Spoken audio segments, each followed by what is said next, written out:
German engineering. Words that convince people to spend $80, $90, even $120,000 on a sport utility vehicle.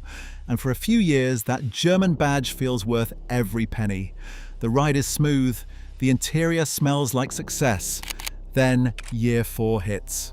The warranty expires, the first major repair bill arrives, and suddenly that precision-engineered masterpiece becomes the most expensive mistake sitting in your driveway. These are 8 German sport utility vehicles that are practically worthless in 2026. Number 8, the Volkswagen Touareg. Ask 10 car enthusiasts to name a Volkswagen SUV, and 9 of them will say Tiguan. Nobody remembers the Touareg, and that forgettability is exactly the problem. The first-generation Touareg shared its platform with the Porsche Cayenne and the Audi Q7, which sounds impressive until you realize it also inherited their maintenance costs without any of their brand prestige.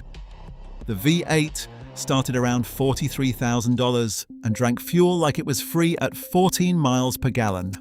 The V10 TDI diesel pushed past $70,000 and cost a fortune to keep alive. Transfer case failures, driveshaft center bearing collapses, and coolant leaks were common across the lineup.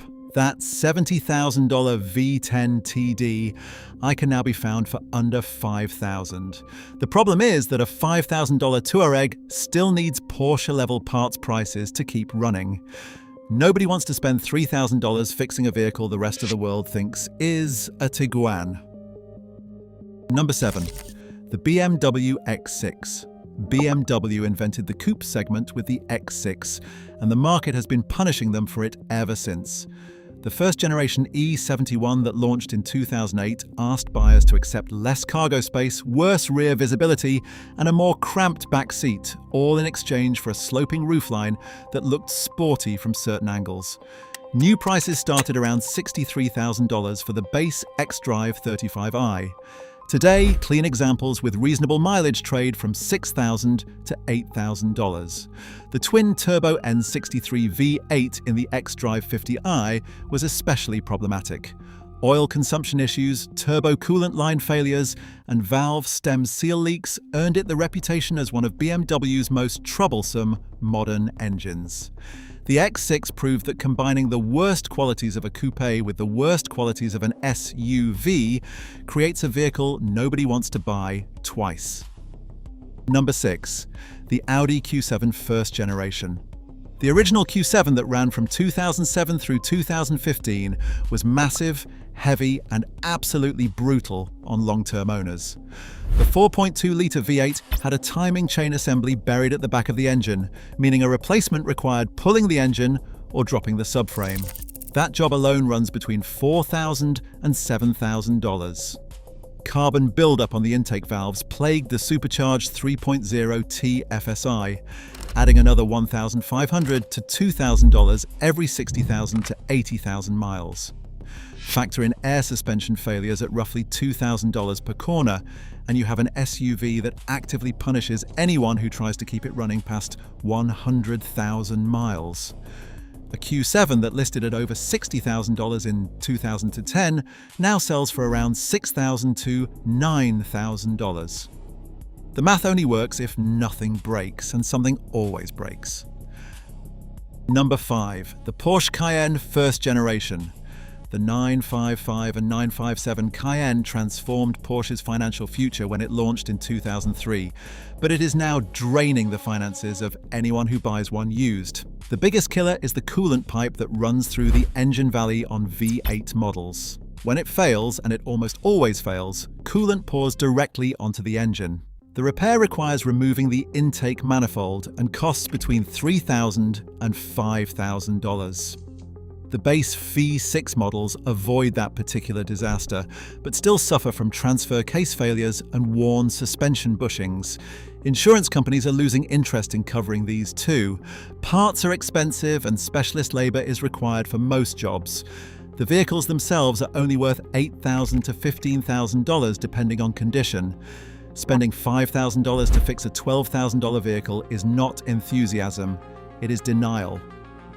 Number 4. The Mercedes-Benz GLE Coupe. Mercedes looked at the BMW X6 and thought they could do it better. They were wrong.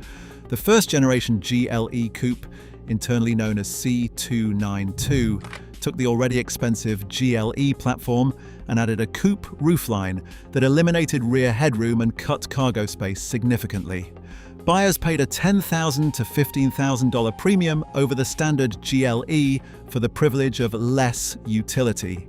The 43 AMG version packed a twin-turbo V6 that was genuinely fun to drive, but the 9-speed transmission hunted between gears constantly, and the air suspension developed leaks around 60,000 miles. Original sticker prices north of $75,000 have collapsed into the mid-teens on the used market.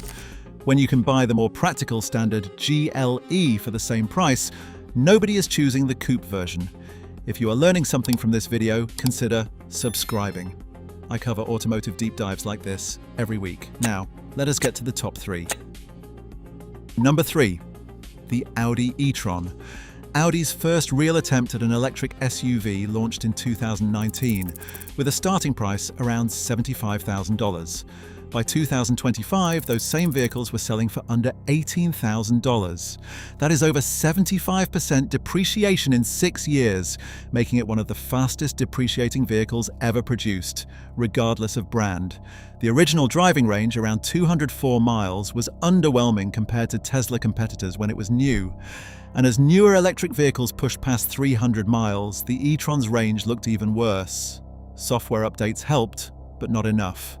Battery degradation concerns keep cautious buyers away from the used market, and the rapid pace of electric vehicle development means a 2020 e-tron already feels like a generation behind. The vehicle itself is actually well built. The interior is beautiful. The ride is quiet and refined. None of that matters when the market says your $75,000 SUV is now worth less than a loaded Honda Civic. Number 2, the BMW iX. BMW's flagship electric SUV arrived in 2021 with polarizing styling and a starting price of over $83,000 for the xDrive 50. 2 years later, used examples were trading for under $45,000. The controversial design alienated traditional BMW buyers who wanted something that looked like, well, a BMW. The split headlight face and smooth body panels read more like a concept car that accidentally went into production. Mechanically, the iX is actually solid. The dual motor setup delivers over 300 miles of range and impressive acceleration, but the iDrive infotainment system buried essential controls behind touchscreen menus, frustrating owners who just wanted to adjust the climate without navigating 3 screens. The real problem is perception. Luxury electric vehicle buyers went to Tesla or waited for newer options. Traditional BMW buyers bought an X5. The iX fell into a no-man's land that the used market reflects brutally. Number 1, the Mercedes-Benz EQS SUV. Mercedes built the EQS SUV to be the electric S-Class of SUVs, a flagship that would convince wealthy buyers to go electric without sacrificing a single ounce of luxury. It launched in 2022 with a starting price north of $105,000. 3 years later, those same vehicles have lost over 60% of their value, a $105,000 SUV trading in the low 40s. The interior is stunning, with that massive hyperscreen dashboard stretching across the entire width of the cabin. The ride quality is genuinely excellent, and the roughly 300 miles of range was competitive when it debuted. But the EQS SUV had problems that no amount of luxury could fix. The software was buggy at launch, frustrating owners who expected Mercedes-level polish. Charging speeds lagged behind newer competitors, and the styling, while sleek, confused buyers who expected an SUV to actually look like one. Mercedes even paused United States production temporarily in 2025 to realign with demand. When your flagship electric SUV needs a production pause 2 years after launch, the market is sending a very clear message.